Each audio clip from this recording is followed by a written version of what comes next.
So I started the swim platform. I'm going to turn the camera on in just a minute. It's the latest edition. I wanted it wide enough to stand on, put people on it, make it super strong, everything above the waterline, which I do believe I achieved that goal. So let me show you what I got. Hello people, everybody. So this is my most recent project. It's a swim platform. Now the old one is over there in front of that boat. It was a teak one. It was only about this big. Didn't give you much room to hang on to. If you look at the back of the boat cants out a little bit like that. So when you're standing on this little platform, you were kind of pushed over the water. It was chintzy, not that good. So I went and built one out of plywood, 2 sheets of 3/4 inch plywood, glued together.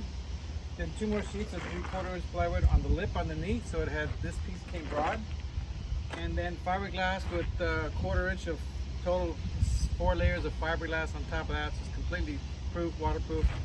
Then I will add texture to the top for the non-skid.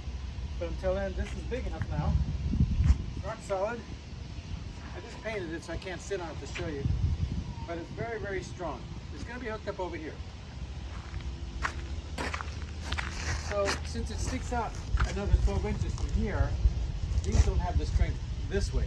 They have strength this way. They hold downwards.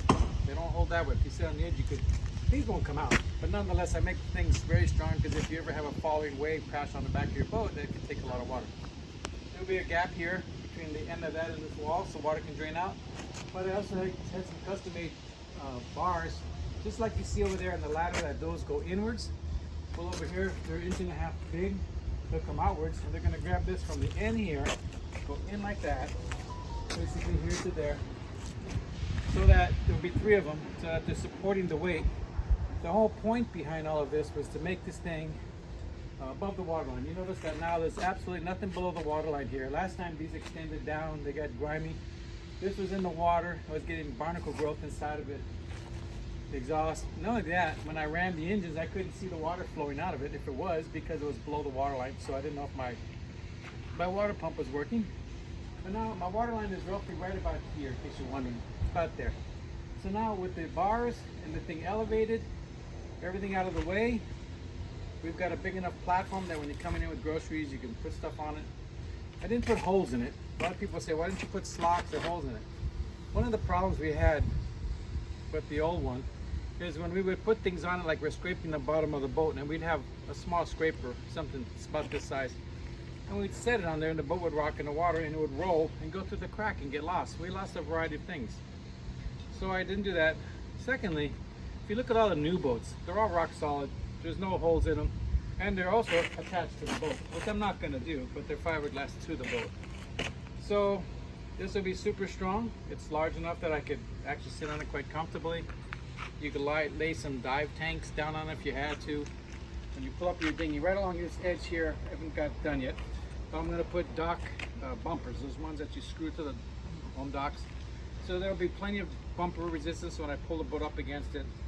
Between that and the non-skin on top, it'll look absolutely great. It'll be rock solid. The other benefit of having these beams up here on top of like this, one of the things you have a hard time with when you come in your dinghy is getting out of your dinghy onto the platform. You have to kind of crawl up because there's nothing to grab onto overhead. While having these reinforcements here. Hey, Pancho! You take a look at Pancho. He's the man. Haciendo un video. Anyways, with these things here, you'll be able to grab something. Not only that, if you're stepping off from the dock, you see the boat's on the dock, and you want to get onto the back, I have enough room that I can grab that, step onto the platform, walk onto the steps and go up. Where before we had to rely on a ladder on the side of the boat, which is okay, but some docks are higher and lower, and they kind of like block the passage of people walking to walk to the dock. So, serves all those purposes. I'm looking forward to getting it completed. I should have it installed in about 3 or 4 days. And then I'll do an update video, update. I got so many updates, I don't even know where to go, guys. And then I'll finally show you the completed boat. The only other thing I got left to do is my washer and dryer. Remember, go big or go home. We're in a power boat. That's it.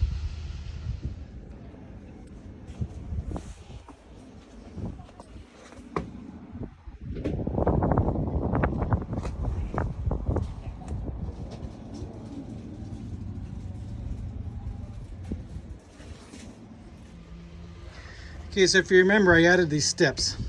Let's make this wider. I added that ladder because this had a vertical ladder before. Now I don't have it. And the problem was my old swim platform, which is that one over there. Let's see if you can see it. That one right there. You can see it's real narrow. And the ladder that went to it was a vertical ladder, straight up and down. So you had to kind of balance yourself off the back here and walk straight down, and it was skinny. So I added all of this since I had the boat, had it made. Cut the wood myself and everything. And I wanted it to have extra to go around it. So I put this over here wide enough to stand on, as you can see. Plenty of room to step on it. And you can also get around the ladder, see? So you have to walk over here, you can. And I didn't put any holes in this thing. I left this slot in there because I lose tools when I'm working on boats and dinghies that roll on and go through. This is here, everything's above the water line. By the way, there will be more bolts and nuts and silicone added. That just hasn't been done yet. I just fitted it and bolted it in. But you can see from over here,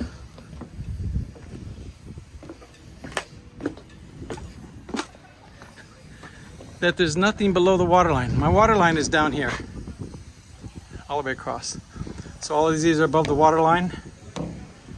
All of these are above the water line now. Everything is above the water line, so I don't have to worry about barnacles and growth.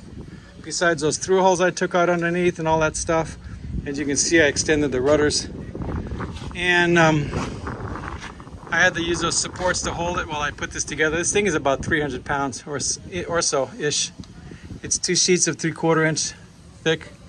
And over here it's got 4 sheets of 3/4 inch plywood. So it's 2 sheets of 3/4 inch for the deck, for the top part, this portion. And I added 2 more 3/4 inches to make this stiffening portion here. And then I fiberglassed the whole thing. It's got 3 layers of fiberglass. It's not made to be smooth and pretty. I don't care about that.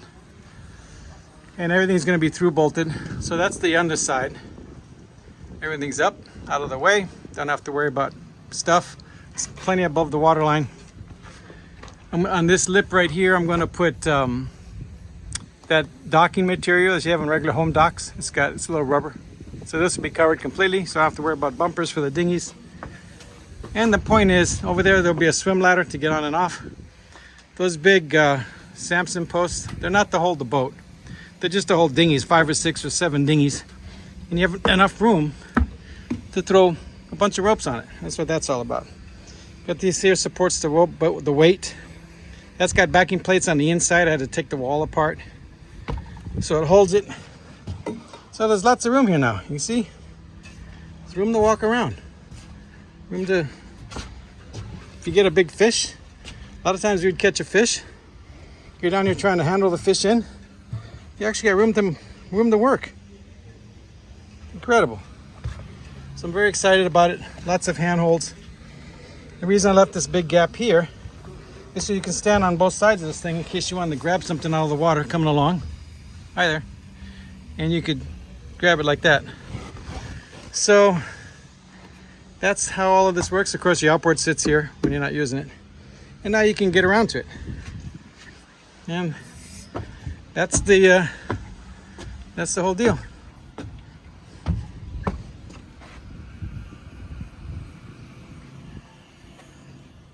So another thing I added to the boat is another crane, this one right here. You can see I put it on the floor with a nice piece of oak, silicone and sealed so it doesn't go through. This is just the bottom half. It keeps it from kicking out. This pole goes all the way through on the top, and on the top it allows me to have 2 cranes because before I had 1 crane just on that side so I could lift over here. But that crane wasn't quite long enough to reach the outboard over here. I had to kind of pull the outboard. But with the secondary crane here, it covers from the middle all the way across that way. 1. Second, I'd get the outboard up if I want. 2. And 3, if I decide to lift up my dinghy from front and bow, I could take it out of the water. I could string it across here high and still have my deck area up on top open. You know, I designed it so that it goes forward. But I may want to just kind of pick it up sometimes and have the space. Not only that, if it's sitting here up high, it gives me shade. And shade is important in the summertime in Mexico. And so So that's why I added this one here. Let me show you what the top looks like.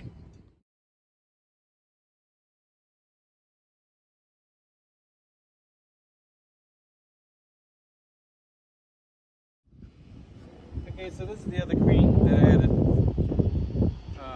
By the way, there's a boat over here where I got this from. The Mexican cruise company here, one of the local guys. They bought a boat similar to this one, just 5 feet longer. It was a cruising boat, but they didn't need all the cruising supply stuff off it, so they were stripping it. So I went over there and told them I'd like to buy that off them when they sold it to me. So I got this thing for about $400, $450 bucks, which is really, really cheap. So I put it on. You can see how it swings out. I still haven't installed the windlass, but I will get one, a Harbor Freight special. And it'll be plugged in like that one. Here's where it goes to the ground, and you can see it swings all the way around. It swings out.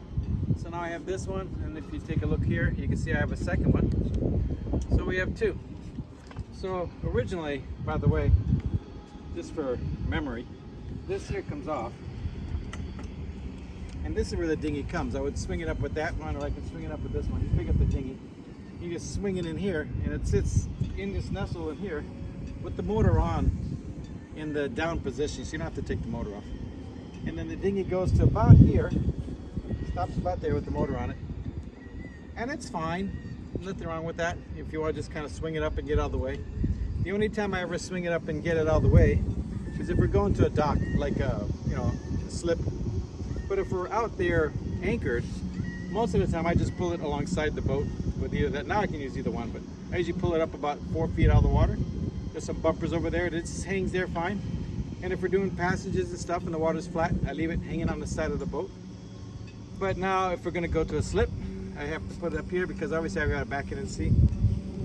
But as things change in the boating world, one day you have one thing and then something better comes along, and this I end up with this. So that's the latest. Pretty soon I'll give you guys a complete retour of this boat, because I've made so many changes since the last time you've seen it. It's almost not the same boat. So let me just throw a short video up for you guys to enjoy, and we'll talk to you again. And this is Gene and Cody out there sailing our sweet, we call it a Lien Hwa Fox, but it's really Misty Haven. Okay, talk to you later.